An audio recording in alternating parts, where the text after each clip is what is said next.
What up, Buckeye Nation? Welcome to Scoop. Got a loaded show planned for you guys tonight. I see everybody in the chat already.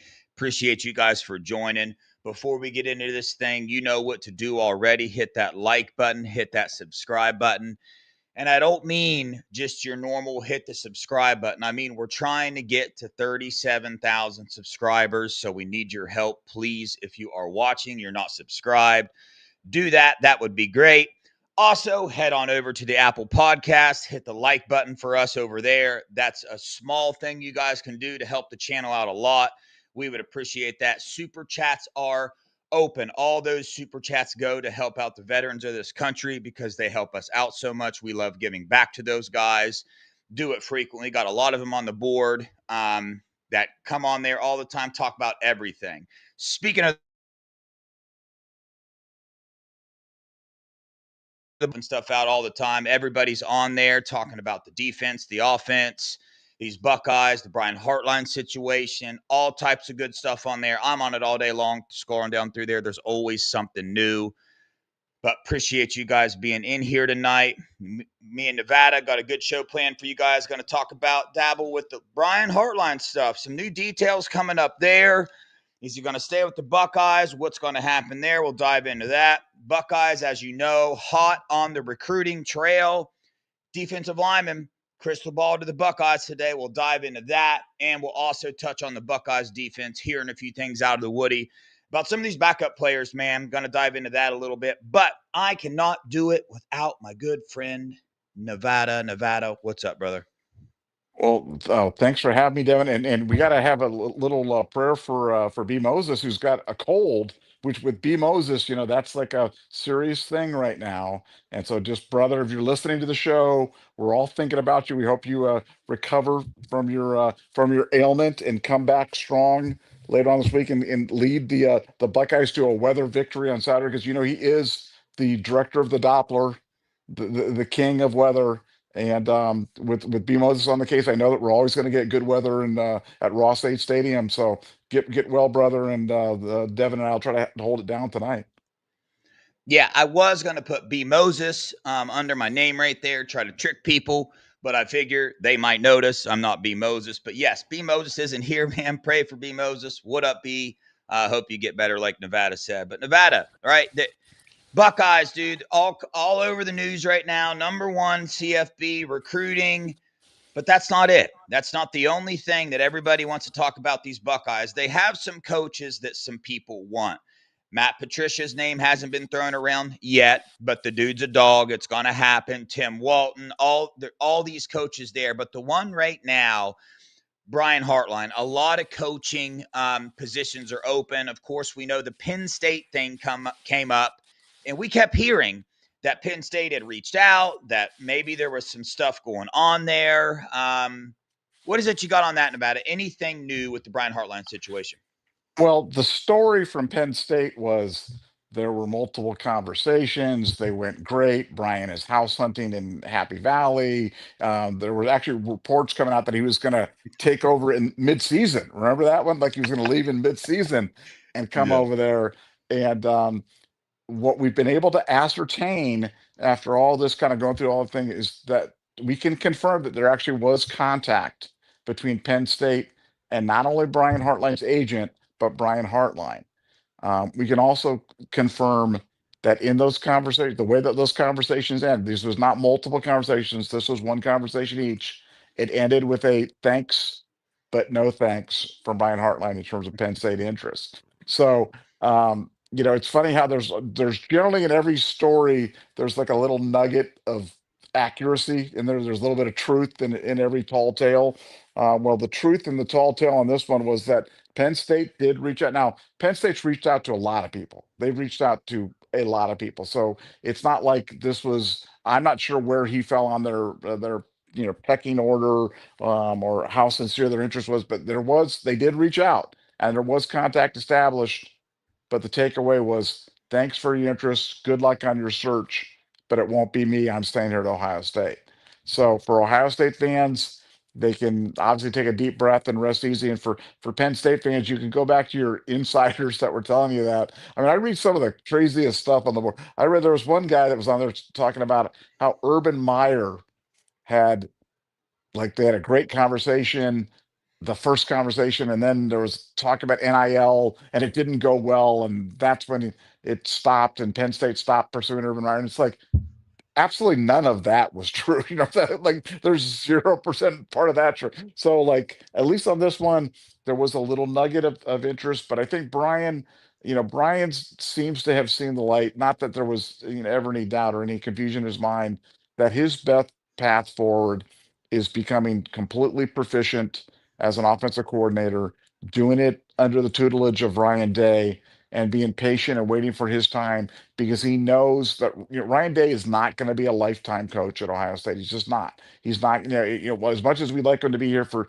20 years or 30 years, or he'll die in the garlic, it's just not going to happen. I think for Day, Day wants to win multiple national championships. Day wants to see his kids get a little bit older, and then Day wants to move on to the NFL and hand this over to somebody, competent. And Brian Hartline would certainly be at the top of that list.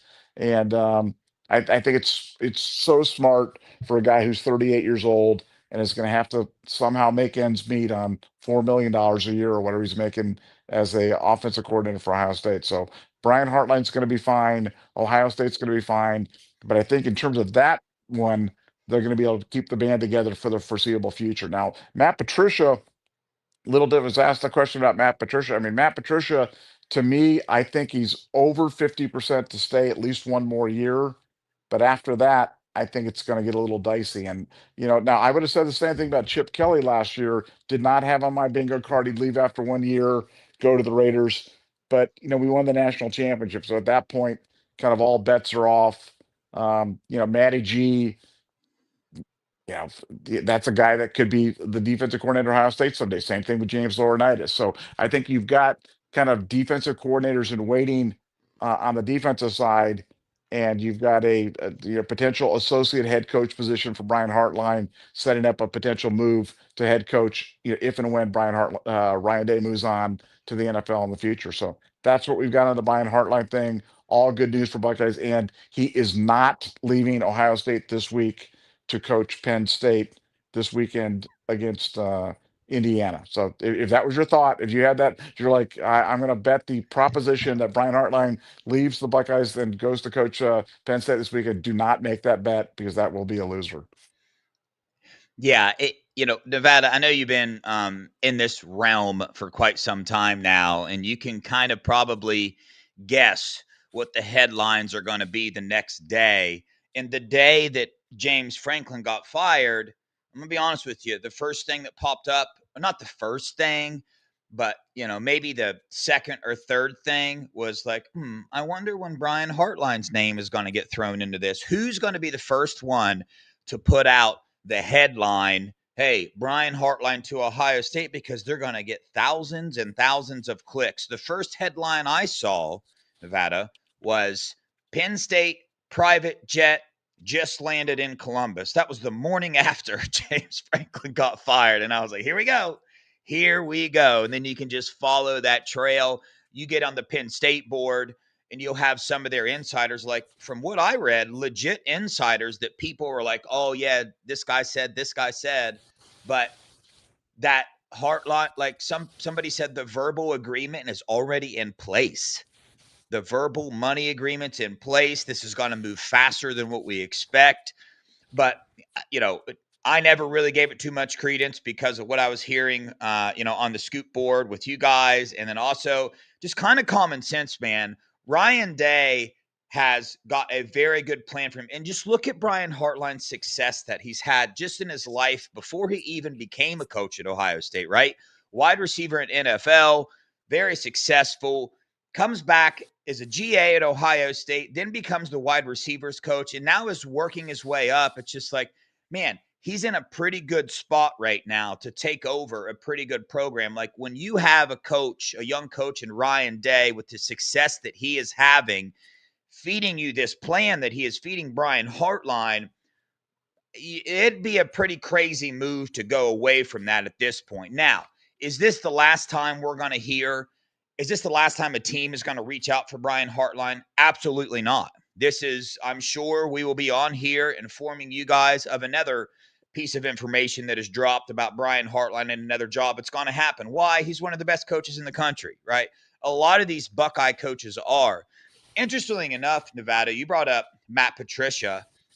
Something I didn't know about him. He was on the Downs to Business show today with Caleb Downs and Josh Downs, and he actually shared his story a little bit. And they asked him, "Well, how did you go from aeronautical engineering to football coaching?" And essentially, to sum it up a little bit, he said he worked as an engineer for 2 years. And he also added in there making a crap ton of money, essentially, is what he said. He said, "I made more money in 2 years than my mom made in 30 years of teaching school." And then he said, "But I just felt the pull back to football, coaching football." But he kept saying college football. He kept saying helping young men. And, he quit his engineering job to go be the defensive line coach somewhere for $5,000 a year. Okay. And then you look at his coaching career as well, the success that he has had. I'm telling you, when I watched the Downs to Business podcast today, I really, he kept reiterating that why he loves college football, why he loves football is to help 18 to 21-year-olds in their life, help them become better men. So I know anybody can say anything on a podcast, right? I'm bringing this up, Nevada, because at least right now in this moment, you said there's an above 50% chance he's here for another year. When I hear him saying those things and I hear about how genuine he is as a coach from all the players, like through interviews and me speaking to them myself, I've heard from families like directly and players directly about how Matt Patricia treats them. I don't know. I think that percentage is higher than Matt Patricia is going to be around for quite some time. You see a point in his life where he's already made the money, he's already had the stardom, the Super Bowls, and all of that. Maybe it's just me and my Buckeye fandom wanting to point this in the best direction to keep Matt Patricia as long as possible. But I think there's a good argument there that Matt Patricia is very happy where he's at, and he might be here a little bit longer than we would expect. But this isn't anything new to the Buckeyes. Teams reaching out, trying to take our coaches. Who wouldn't? We're the number one team in every aspect. Number one APR academically, the culture, the weight room, and on the football field itself, Nevada. Well, yeah, and with Patricia, I mean, I think you're onto a really good point about him. I think his future is probably going to be at the college level. My question is, will it be as a coordinator and specifically a coordinator at Ohio State or as a head coach somewhere else? Because I think, that would be the next challenge for him where he could stay coaching young people, mentoring young people, doing all that stuff, but doing it from the top seat, not from the coordinator seat. And I'm not sure if he has aspirations for that or if he likes where he's at. But I definitely get the word from a lot of people that are close to him that he's very, very happy with his decision and he loves being there, part of the Buckeyes, loves these guys, loves his kid. Now, is that going to be enough to keep him there long term? Don't know. But look, I'd be happy if we got one more year out of him. I'm happy with one this year. So if we get 2026 out of him, I'll just feel like that's a bonus and a blessing, and I'll take that. But yeah, it's been fun watching this guy who was known as nothing but a pro coach come into the college level and really fall in love with it. And it's another reason why I love college football so much is seeing stuff like this. So definitely a great story. Yeah, it's great to see what the Buckeyes are doing. Ryan Day and his coaching hires as well. They're just on point, especially these last couple years. I mean, Tyler Bowen, heck of a hire on the recruiting trail, and offensive line looking good this year. Defensive coordinator, don't need to say much there. And what he's doing with this program, you can see it on the field, right? And as we have a lot of schools around the nation trying to poach our coaches, we have lost Nevada. I will wait on him for a second for him to get back in here because I know he'll want to respond to what I have to say.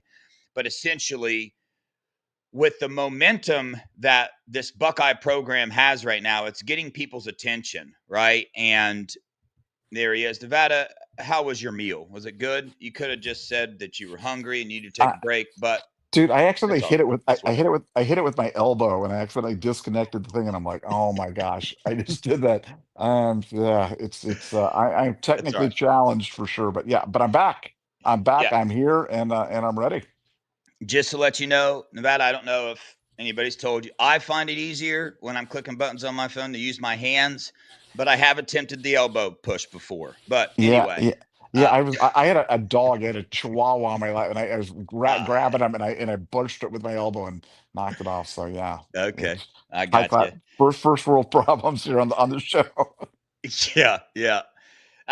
When you went off there, I was talking about essentially the momentum the Buckeyes have, and because of that momentum, coaches, other programs around the nation trying to come in and take our coaches. While other programs are doing that are losing their coaches, the Buckeyes are turning around and they are trying to steal their recruits. We know they've been successful from Maryland already. Kamari Bing already been taken. Jay Timmons from FSU hasn't verbally or publicly committed yet, but a lot of heat there. Kevin Brown, but a certain name, right, that we brought up yesterday, Emmanuel Ruffin. I'm going to get his film pulled up there so we can take a look at that while we're talking about him. But he got crystal ball to the Buckeyes today. This is one the Buckeyes were in on a while back. It was during the time that Cameron Brickell was committing to the Buckeyes. And during that time, I was getting told that this was a Emmanuel Ruffin or a Cam Brickell type of situation, and they chose Cam Brickell. But Emmanuel Ruffin wanted to be in the class. That's the information I was being told. Emmanuel Ruffin ended up going somewhere else, ended up committing to Colorado. The Buckeyes been back in on him. LJ kept up the communication big time. I said yesterday that I believe this is LJ's number one want at defensive tackle for this remaining class. Just got the crystal ball today. 6'4", 295-pound player from Alabama, 123rd nationally, ranked 19 defensive linemen, 4-star. You can just see from his film why Coach Larry Johnson has went back in on him, because this is his junior film. I've seen some highlights from his senior season. All the guys the Buckeyes are in on right now trying to flip are absolutely dominating in their senior season. They have elevated their game to a different level, and the Buckeyes are hot on the trail here. A lot of steam picking up. He was supposed to visit for the UCLA game, didn't make it. Kind of lost a little bit of hope there, but it's looking like with the decommitment from Colorado, Missouri was in there as well, but it's looking like the Buckeyes have taken the lead, and Emmanuel Ruffin's going to be a Buckeye. Any thoughts there?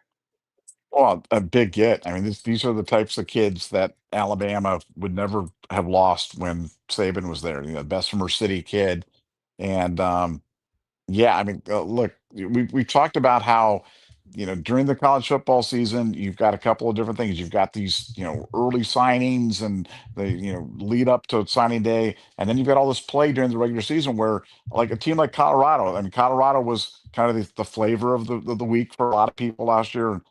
How are they doing this year there, Devin? Like 2-7 or so. I mean, they are Yeah, so impossibly bad. And Dion's gonna leave. As soon as his kids were gone, there's no way in heck he doesn't like recruiting, he doesn't need the money, he's not gonna put up with this, and they're bad again. So it's kind of like, it's like the thing, oh, we suck again. So, like they're sucking right now. And you get a decommit like this. This is the guy that Ohio State really, really likes, and a kid that I really wanted in the class, a guy that Larry Johnson feels very, very highly about. And yeah, when you see the crystal ball coming from Wilt Wrong at this point, it generally means that the edit has been given to Hayes Fawcett. Hayes Fawcett is doing the little thing with him with the Buckeye angel wings and him floating over the stadium or whatever it's going to do, and then he passes it on to Steve, and Steve puts out the crystal ball. So very much like our chances with this. Very, very, very, very big time commitment. And again, just the signs of the times, the changing of the guard to get kids like this one. This is where do defensive linemen come to play? It's in the deep South and the Pacific Northwest. The Pacific Islander kids on the West Coast and the big kids down south. Now we're going down there and getting them like we did with Cade McDonald. Very excited about this guy. Looks like he's going to be a Buckeye, and that's very good news for Ohio State. Yeah, and this is one that Larry Johnson, he's had a relationship with him for quite some time. And I screwed up here. And really, who I should have given credit to on this one is Funky. Funky posted on the board a while ago about this kid. Me and Funky had a long conversation about him. Posted today as well when the edit monkey might have got leaked out a little bit that he's going to end up being a Buckeye. So shout out Funky and his recruiting. Man, he's killing it over there on the Scoop message board with all this intel that he's getting. But what you notice about these Buckeyes, right, is with the way that Neil has changed the game, the transfer portal, and stuff like that, the Buckeyes are keeping the main thing still. They are looking, because you look at this class and you're like, dude, we got Kari Wilder already. We got Damari Simeon. We got Jameer Perez, and we got Cam Brickle, right? Those are all, I mean, the smallest one we got is 6'4", 260 pounds. Okay. So no true defensive end in this class. And yet the Buckeyes are going after another defensive tackle and only after one defensive end in this class.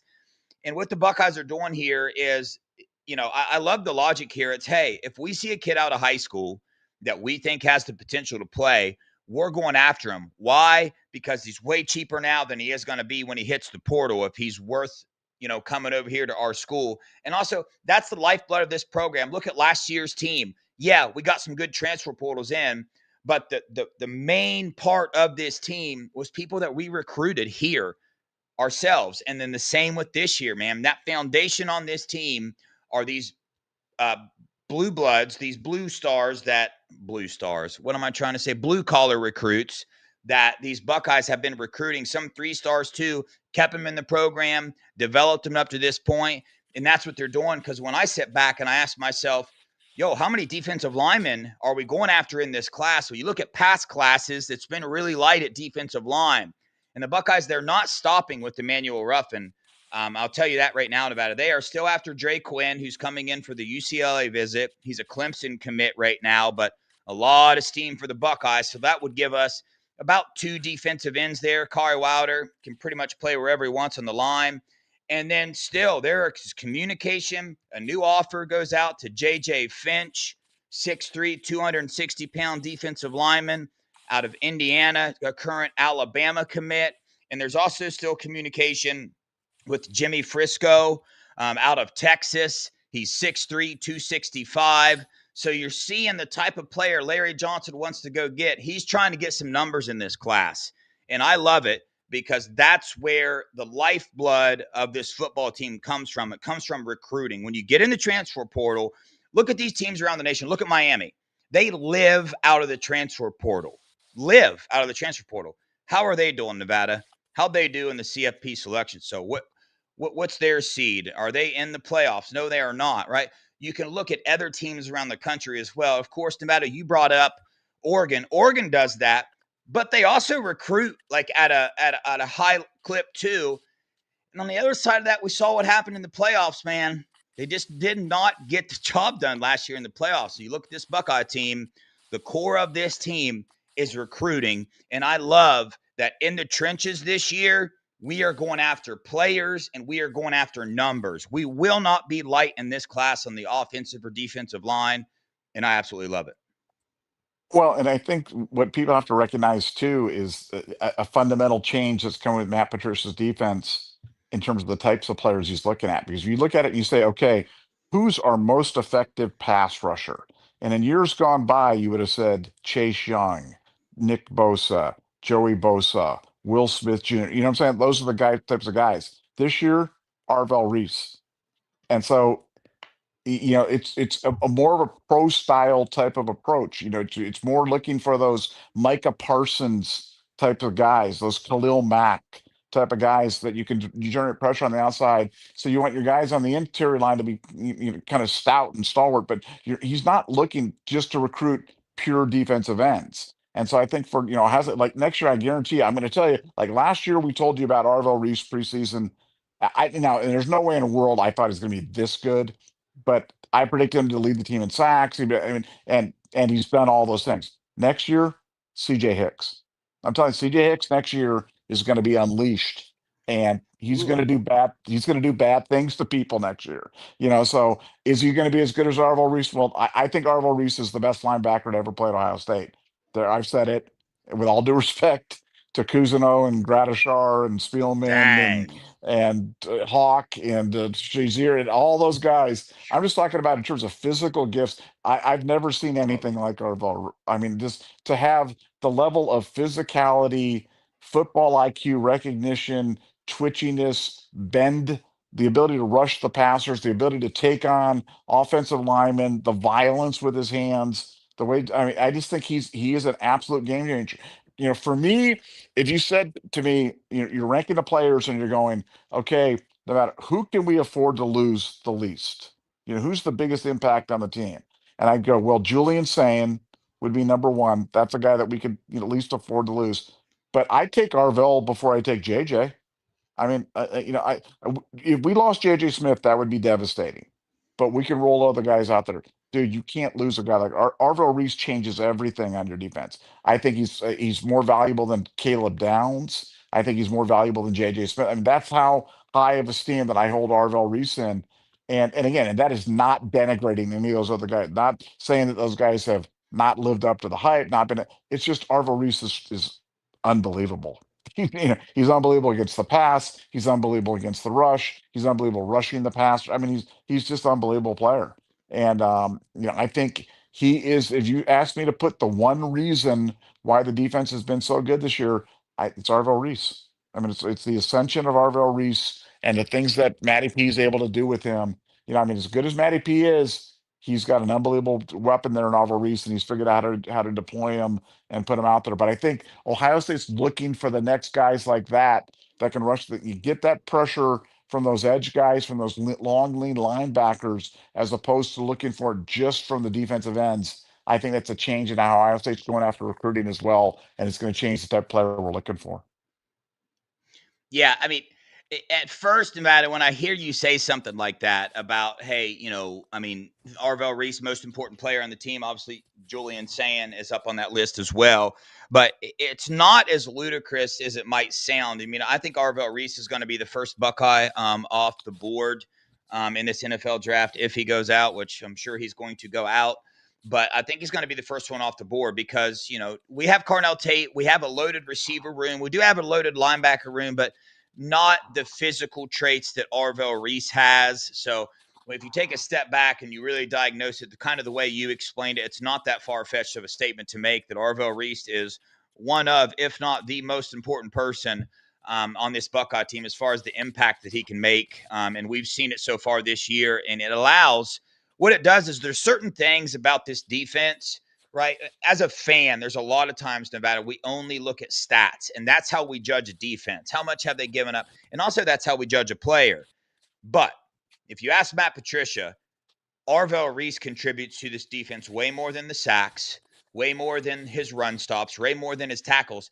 It's what his ability allows Matt Patricia to do with the scheme. It's what it allows Matt Patricia to do with some of these other players that are on this defense that makes him such an important piece of this defense. And I absolutely love it. And these Buckeyes, man, like we said at recruiting, they get these guys in, they develop them. Arvell Reese, state of Ohio, got him in, developed him.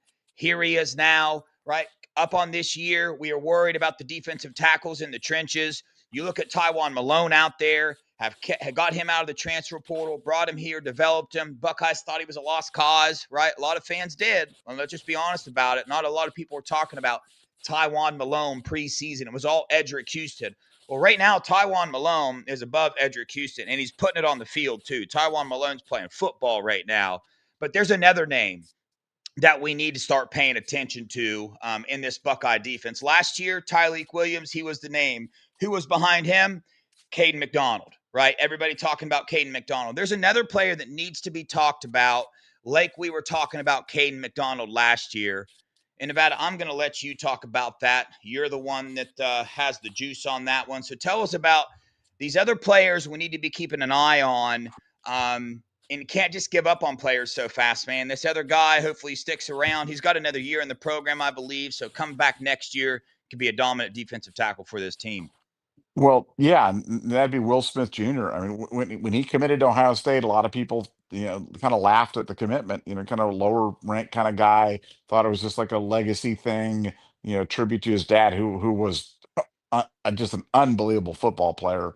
Um, but he kind of got wrote off as just a guy, and a guy that fill out the uniform, do the thing, do his 4 years, and then kind of leave. I'm telling you, he's playing really well right now. He's playing at a very high level, and he's starting to make meaningful contributions on this defensive line. So, to your point about never writing anybody off, I mean, that Taiwan Malone had been written off by a large segment of the fan base.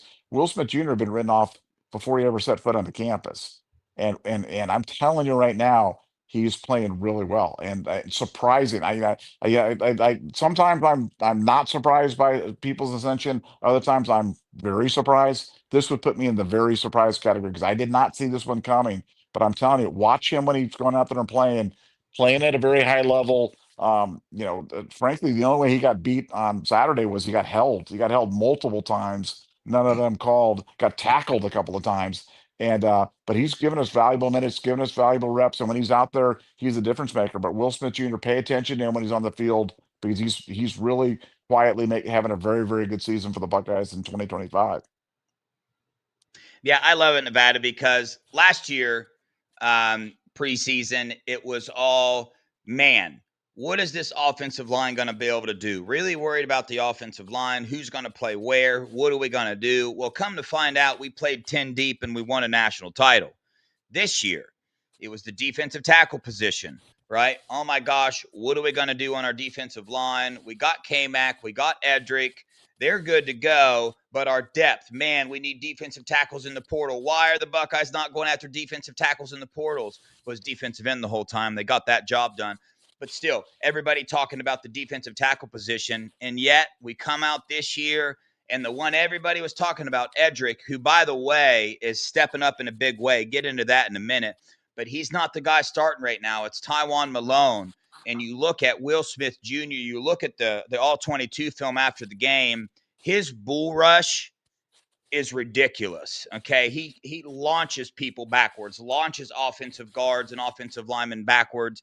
A lot of the time he's in there. And it goes to speak to LJ's development and what he's able to do. LJ has taken a lot of heat over these past couple recruiting cycles. Some of the time, rightfully so. But I think LJ still got it going on when you're seeing players like Taiwan Malone and you're seeing players like Will Smith Jr. And you're hearing about some of these other guys that are coming up under the ranks that, like you said, weren't highly ranked. They weren't defensive tackles that when they committed, all of Buckeye Nation was flipping out, loving it, and super excited, thinking they were going to come in and make an impact. But they've stayed the course. They've stayed here, had the opportunity to transfer. I mean, look at Caden Curry, man. I mean, the fact that he stayed and look what he's doing this year. In 1 year, look what he's done to his career because he stayed. Kenyatta Jackson Jr., look what he has done in 1 year already. The season's not even over because he stayed the course and played behind people. You pay attention to these defensive linemen that stay the course. Pay attention to these defensive linemen that the Buckeyes do not let transfer out. They keep them in here because they got faith in their program, man. They got faith in Mick Mariotti. They got faith in LJ for their development aspect of the game, and it's paying off. It's not a conversation anymore. It's not really an opinion. You can look at the way this Buckeye defensive line is playing, and we're starting to get excited about some depth pieces. You mentioned a while back, Edric Houston. Watch out for his ascension. Well, he came out in this Penn State game, and he showed up. Okay, and we're hearing the same things out of the Woody right now, that he is still on that path of could eventually turn into a first-round draft pick one day. And that sounds wild right now to me, based off what I've seen so far on the season, Nevada. So you got anything to add to that? No, no, Edric, I'm glad you mentioned him because he's absolutely a guy who's on the ascension. I mean, he was a guy that obviously came in, everybody was excited about him. He kind of went into the doghouse, was going through some personal issues, kind of, plateauing a bit, had some other guys kind of move up on the depth chart. But I'm telling you, he's a guy, you need to have rotation on the defensive line, especially in this grueling playoff where you go Michigan, Big Ten championship game, and then potentially 3 or 4 playoff games. You're going to need bodies and fresh bodies, and he's starting to come. And that's very, very good news for the Ohio State defense because, these other guys are great players. Edric's a great player and a difference maker. And he's a guy that can literally take the game over. If he like really would apply himself, he and K-Mac on the inside could just completely dominate the interior line. And so they're challenging him to do so. But no, Larry Johnson's doing a great job. And it's kind of funny how, you kind of move these things where, Larry Johnson took so much abuse during the offseason. And how many shows do we do kind of defending Larry Johnson and trying to calm people down? And it's like now it was like now they're kind of saying, oh, wow, defensive line, we're okay. We're not only okay, but we're really, really good.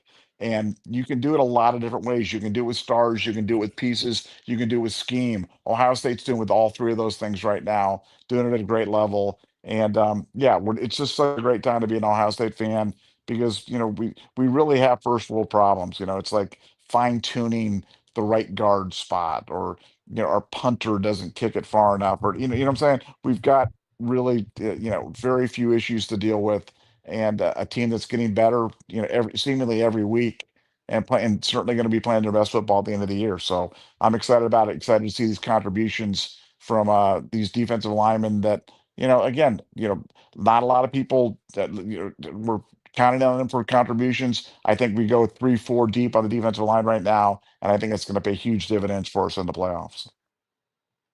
Yeah, it really does, Nevada, make you take a step back. And like even in the beginning of the year when I first watched the Buckeyes, go back and maybe listen to some of my old shows and hear about me complaining about the run game and maybe some of the offensive play calling and things like that. And here, Ryan Day and this coaching staff, they're playing chess, man. They really are. You seeing how they have slowly brought along Julian Slayton, slowly brought along this entire offense. They're averaging like 60 plays per game. The rest of the nation, I mean, they're trying to. Indiana, Coach Sig is literally trying to look like the prettiest team in the nation right now. And I'm fairly confident the Buckeyes wanted to put up numbers like they're putting up, that they would be able to do so. But Ryan Day, man, he's got, he's looking into the future. And when you talk to these players and you talk to people around the Woody, you hear that about Ryan Day. Like I just had Epi's dad on the other day. And also Daniel Sanchez is the one that brought it up. He said, man, the thing about Coach Day is I just love the way he thinks and prepares for the future. It's not just a discussion. He does something about it. And I think that's a little bit different. And it's hard to operate that way in college football because, well, you see, what the rest of the nation is doing. There's $180 million allocated to replacing coaches this year. It's hard to think about the future when you got so much pressure on the here and now. But Ryan Day is able to do that right now, and I think what he's doing, man, it's just it's magical to watch. And I got to do this a little bit, not really a side note. I just want to mention a name because in the preseason, I can't tell you how many phone calls and text messages I got about this defensive lineman. And I didn't expect him to make an impact. I haven't heard his name one time this season. This is more of a next year type situation. But pay attention to the name Eric Mensah. A lot of people bring him up to me. He was let's see. Oh, he wasn't even ranked. Okay. Oh, yeah. The number 73 ranked defensive lineman in the nation. Another one of these guys, just wanted to throw that out there so it's officially on record. You know what I mean, Nevada, that I brought up Eric Mensah's name. But man, this Buckeye program is just pumping them out all over the place and picking up a lot of steam on the recruiting trail. Nevada, before we wrap this show up, I don't think, yeah, that's right. You went before the CFP selection show last night. So, any surprises there for you? Anything you want to talk about? Not that it matters, right? These rankings right now, that's the truth. They don't matter. But Ohio State #1, Indiana #2, Texas A&M #3, all good there. Then it goes Alabama, Georgia, Ole Miss, BYU, Texas Tech, Oregon, Notre Dame, Texas, Oklahoma. Anything about the CFP selection that's throwing you off a little bit? Anything to say about that? Well, I think the only thing that surprised me, frankly, was I thought that the committee did a good job, and I've been the first one to kind of criticize them in terms of, but I mean, not that you can't argue this one over that one or whatever, but I think in general, I think they did a good job. So I think that was my big surprising takeaway from the process was I think that they, whatever criteria they say they were using or whatever they did, I actually think it was pretty logical, pretty coherent. I could follow the train of thought. And in recent years, that has not been the case. Like last year, putting Penn State over Ohio State when we played them and beat them and finished with the same record as them and beat them on their home field made absolutely no sense to me. And Penn State did not win a team against a ranked opponent the entire season. So it was crazy to me that's the kind of stuff that drives me wacky. I don't for some reason this committee seems to have dialed it in a little bit better, and I think they did a really nice job. Now, will they continue that as the thing continues on through the next few weeks? Hopefully, but I was actually pretty optimistic after what that was my takeaway. I thought they did a really good job. Now I have a question for you. I'm going to jump around to a different topic. Did you get a chance to see the Jake Butt thing on Julian Sainz? Man, Uh, I did. okay, now I first of did. all, I'm a Jake Butt stan. I am. I love that guy. I do. Michigan player, but I just think you talk about the guys that you enjoy listening to. I like Jake Butt. I think he's great in terms of doing it. And watching this breakdown, I mean, look, as great as JJ and Carnell are, and we know they're great, Julian Saint's pretty freaking special too. You know what I'm saying? I mean, Yeah. yeah, yeah. So if you haven't had a chance to watch it, do yourself a favor, go watch it. He breaks down, a lot of the throws, and you just see like it's jaw dropping how accurate Julian is and how he makes it easy on the wide receivers to be great. They're great, but he makes it easy on them to be super mega great. And I didn't know if you'd mentioned seen that one, but I definitely wanted to mention that. Yeah, no, that was good. And Jake Butt has been all over the Julian Sand parade this year, and I love it. I've always liked him, thought he was a good announcer, the Big Ten Network, when he called games. Always did seem to do a good job. Called it fairly, called it right. Some of these other guys, they're just wearing me out. Gus and Joel wearing me out big time. I wish Jake Butt would be on there every time for an Ohio State game, as far as I'm concerned. But yeah, the details that he dives into with Julian Sam, if you hear a YouTube show or any sports analysis say that Julian Sane is doing what he is doing because of the weapons around them, I would I would seriously think about maybe what you intake from them and maybe not listening to them again because they do not know football. Go watch the film. Go watch that Jake Butt series that he just did on Julian Sane. Talks about his feet, his pocket awareness. We saw him scramble for out of 3rd and 5, get the first down. I mean, some of the things that he is doing, and it's his cool. I can't even. We already know the list, but you got to go watch it because most of the throws he's throwing this year, I mean, we haven't seen our receivers make a bunch of crazy catches. Like last year by this time, how many wild catches have we seen JJ make? I've seen him make one this year so far. It's not because he's not capable of doing it. I've seen Carnell Tate make one wild, crazy catch, and I'm sure there's one or two slip in my mind. We can argue about whether it was crazy or not. But I just recall last year multiple one-handed grabs by JJ, shoving people off and all that. But this year, I'm not seeing it as much. Madam, maybe I'm wrong there, but there's a reason why we're not because the ball placement is literally perfect. When they say he couldn't FedEx, Jake Butt said Julian Satan cannot Amazon Prime that ball better to the receivers if he walked it up to him. The throws he is making are just on point, and it's every throw, Nevada. It's every angle, every type of throw. It's all of it. They're all just. It's ridiculous, man. It truly is. Well, again, I'd like to say I was surprised, but if you guys remember before season, I was telling you guys, I mean, I've known this kid since he was little, and he's just a special quarterback. And yeah, I mean, he's one of the best quarterbacks ever to come out of Southern California. And I mean, 5-star recruit, Elite 11 winner. So none of this should be a surprise. But to have a freshman eligible quarterback that's only 8 games into his career that can literally pick out the hip. Does he want to put it on the right hip of the guy or the left hip of the guy? I Yeah. mean, it's pretty insane what he's doing, and it's a reason why he's. I mean, to me, he's Joe Burrow he's a future top draft pick in the NFL and a guy that's going to make a lot of money. I just think he's an unbelievable player. And again, I make the case that we have the top 5 players in all of college football, all in the Buckeyes, because I take Julian Sain, Caleb Downs, Arvell Reese, Cornell Tate, and JJ Smith. I mean, I, I'm hard pressed to come up with anybody better. Yeah.